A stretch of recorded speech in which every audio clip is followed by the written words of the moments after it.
Seguridade da Construção Civil. Cícero, o microfone é seu. Obrigado. Ele lembrou meu sobrenome 2 anos atrás, hein? Só aqui. Obrigado. Ativo oculto da engenharia. Primeiro, obrigado, Carla. Obrigado, Zanella, pelo convite. É um prazer estar aqui.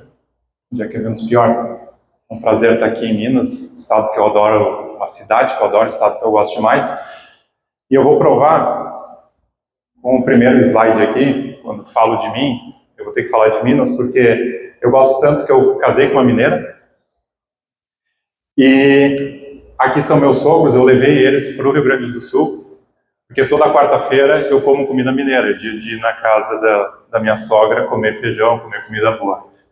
Como eu não estou lá, eu estou aqui, eu aceitei palestrar na quarta-feira aqui, porque daí eu posso almoçar aqui. Nós vamos almoçar no mercado público hoje, no mercado central, comer comida boa. Outra coisa, tive uma filha, 6 meses, e eu descobri uma coisa nova tendo a Cecília. Quem é pai, quem é mãe? Eu descobri uma coisa interessante, não sei se vocês sabem, a partir dos 6 meses eu posso fazer a introdução de IA para as crianças. Só que é uma IA um pouquinho diferente. No caso dela, introdução alimentar. E eu descobri que a IA tem uma outra conotação também. Então, introdução alimentar, está ali ela comendo bergamota, porque como gaúcha ela tem que comer bergamota, não mexerica. Mas também, segunda refeição dela foi feijão, porque ela é mineira também, né? Então, feijãozinho já foi a introdução alimentar dela. Então, a Cecília já come feijão a partir do 6º mês. Outra coisa interessante eu fui para Nashville há 2 semanas para ver as novidades de inteligência artificial para o ano que vem, para 2026, que a Autodesk, no Autodesk Universe, vai trazer para o ano que vem. E óbvio que comida, mas só falar um pouquinho do tamanho do evento, né? 10 mil pessoas, 500 palestras. Interessante que dentro dessas 500 palestras, muita coisa de AutoCAD ainda me surpreendeu, muita coisa de inteligência artificial dentro do AutoCAD. Então a gente está no evento de BIM, mas lá em Nashville, no evento da Autodesk, boa parte dessas 500 palestras era falando sobre AutoCAD e falando sobre inteligência artificial em cima do AutoCAD. Então eu achei muito interessante isso. Mas basicamente, os expositores, todas as palestras falavam de IA, seja em Revit, seja evento Autodesk, seja em BIM, seja em CAD, mas basicamente falando sobre inteligência artificial.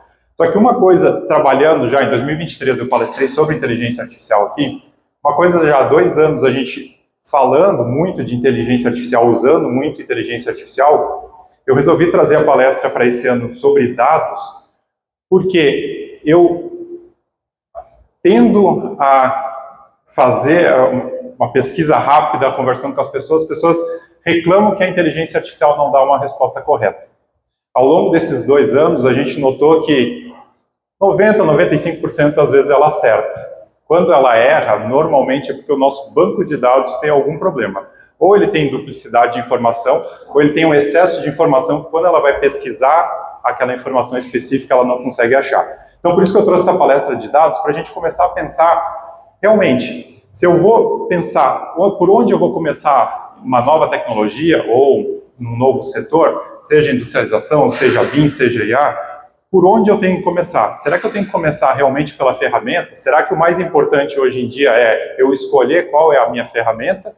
Ou será que eu tenho que, primeira coisa, é pensar qual é a minha dor que especificamente eu tenho e, a partir da dor, eu pensar na minha ferramenta? Porque quando a gente olha o histórico da construção civil, desde 94, o Melhado já dizia, a gente tem obras complexas, a gente tem falta de mão de obra.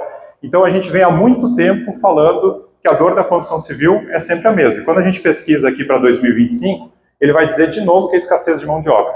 Então, há muitos anos a gente vem falando que é falta de tecnologia, as obras estão mais complexas, escassez de mão de obra. Mas quando a gente olha para dentro da nossa empresa, seja a construtora, seja o setor de projetos, a gente tem que pensar, legal, eu sei que tem vários problemas, a gente ainda tem esses problemas, mesmo tendo passado 30 anos, mas eu preciso saber qual é o problema da minha empresa. Porque sabendo qual é o problema da minha empresa, eu consigo buscar uma solução. E nunca o contrário. Ah, legal, adorei o ChatGPT, agora eu vou fazer que todo mundo dentro da minha empresa use o ChatGPT. Mas para quê? Qual é a minha dor? É erro de escrita? É planejamento? é falta de informação dentro de projeto. Então, primeiro, eu tenho que pensar qual é o problema que eu vou resolver, depois eu vou especificamente pensar numa solução. E aqui eu trago uma narrativa interessante, porque 40% dos problemas de projeto são por falta de clareza de informação, e aí sim é um dado proprietário nosso, dentro da Consulflow, e são a partir dos nossos mais de 1 milhão de erros de projetos que a gente tem dentro da nossa plataforma. E aqui eu trago ele seccionado, eu vou passar ele mais rapidinho, mas ele vai indo, então a gente tem todos os dados, desde o reservatório, pavimento tipo, justamente mostrando onde acontecem os maiores erros. Isso cada empresa que tem a Consulflow, ele consegue ver no seu banco de dados, então ele consegue saber onde são os seus problemas, qual é a categoria dos seus problemas, isso é bem interessante. Eu vou deixar vocês com a pulga atrás da orelha qual é o maior setor, eu vou passar. E aqui é o que o mercado normalmente vende, o que a maioria dos vendedores de software, o que a maioria dos vendedores de serviço tentam passar para a gente no mercado. Que o nosso grande problema do BIM são os clashes. Então, quando eu vou pensar num software, eu tenho que pensar qual é o melhor software que eu vou buscar clash, qual é o melhor serviço para buscar clash. Só que quando a gente olha para os dados, a gente vê que só 13% dos apontamentos, erros de projetos dentro da Consulflow, são referentes aos clashes. 43% é problema de informação, é a troca de informação. Então, muito tipo de troca de informação que a gente tem o problema mapeado dentro da Consulflow. Então, se a gente olha isoladamente para dentro do mercado, ou a gente faz uma pesquisa do Google, ou vai numa palestra, a gente olha, não, precisamos correr atrás desses problemas de clash. A gente vai, será que é meu problema? Bom, não sei, mas é o problema de todo mundo, deve ser o meu também. E aí eu vou correr atrás de uma melhor solução para buscar clashes. Então, isso é muito legal e vai de um pensamento de, primeiro, vocês pensarem qual é o objetivo claro de vocês. E eu acho que o ponto-chave é aqui, medir. Começar a medir qual é o problema de vocês. Eu achei meu objetivo, mas eu preciso de uma maneira de medir isso para entender qual é o meu real problema, eu fazer a análise disso, entender se é o meu objetivo, fazer ajustes e aí eu ir buscando soluções para tudo isso. Então, inovar é legal, mas precisa ter um propósito específico. Trazendo aqui para o evento, eu trouxe um dado assustador para vocês, mas que é real, que quando a gente pensa em patrimônio, é pior ainda. Porque quando a gente olha para o gráfico de informação dentro da construção civil, a gente tem uma crescente de informações, claro que tem vários gaps aqui, a gente vai perdendo informação ao longo do processo, mas a gente chega a um número que, no fim de uma construção, 95% dos dados são perdidos. E aí, a Carla estava falando que a informação está no computador do engenheiro, a informação está no escritório, ela não foi repassada. Imagine que quem vai operar esse empreendimento, ele vai ter 5% só das informações. Ele vai ter o projeto básico, ele vai ter alguma informação, normalmente algo legal que está num órgão público, ele tem essas informações. Agora imaginem isso, o gap e a queda que é depois num patrimônio histórico. O quanto a gente perde de informações de novo. Então, cada grande troca de fase, a gente volta para o zero. E é justamente porque a gente não pensa como a gente vai caminhar com esses dados ao longo do processo. Indo um pouquinho, já que a gente é o patrocinador, eu posso falar um pouquinho da solução. A gente está se juntando ao Autodoc, pensando nisso para fazer um CDE completo. Ou seja, onde eu consigo realmente trazer a informação lá do início, do estudo de viabilidade, para depois a operação e, quem sabe, um dia lá para o patrimônio. O que a gente tomou uma decisão esse ano diferente?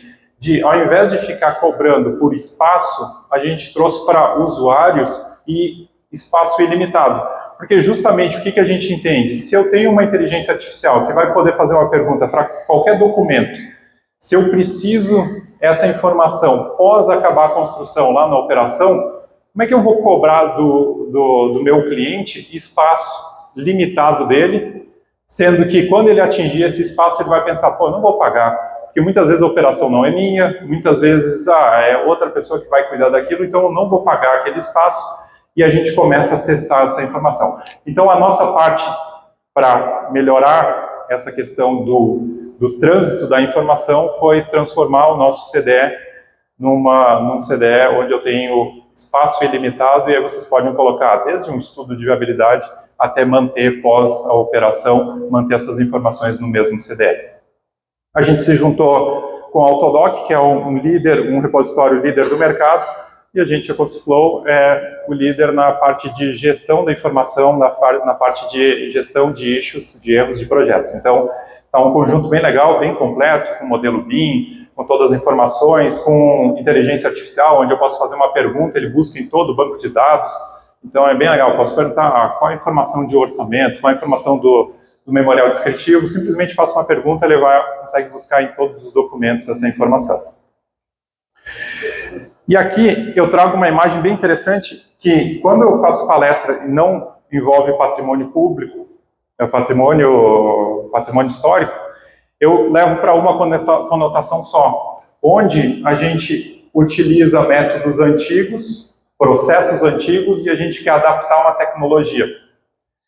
Mas eu acho que tem uma segunda conotação que é interessante no caso do patrimônio. Eu posso ter meu patrimônio antigo, preservado, e mesmo assim usar uma tecnologia que seria um cavalo tecnológico, né?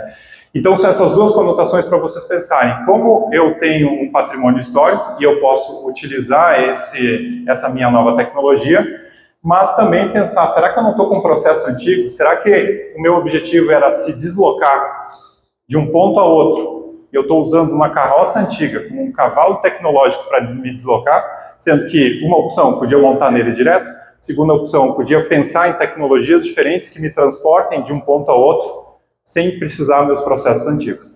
Então, o recado aqui é, revisem os seus processos.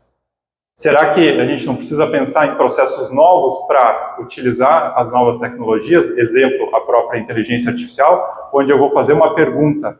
Eu posso ter um banco de dados único, eu não preciso ficar replicando aquela mesma informação em diversos projetos, e hoje a gente faz isso. A informação está no memorial descritivo, está no projeto legal, está lá em cima do selo repetido, porque caso alguém abra só aquela planta, ele vai ver aquela informação. E quando a gente vê a pessoa está executando uma informação errada, porque eu dupliquei, tripliquei, fiz tantas vezes repetição daquela informação, que quando eu modifiquei ela lá na minha base, eu não consegui revisar todos os meus documentos. Então é muito interessante essa parte de revisar os nossos processos.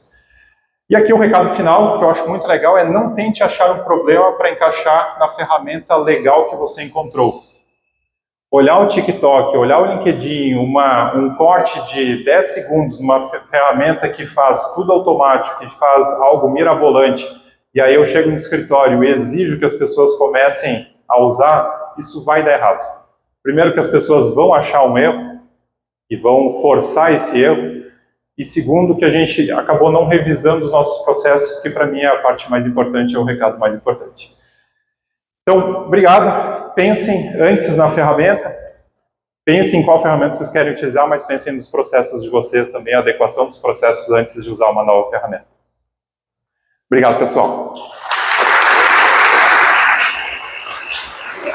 Obrigado. Muito grato, Cícero. Daqui a pouco queremos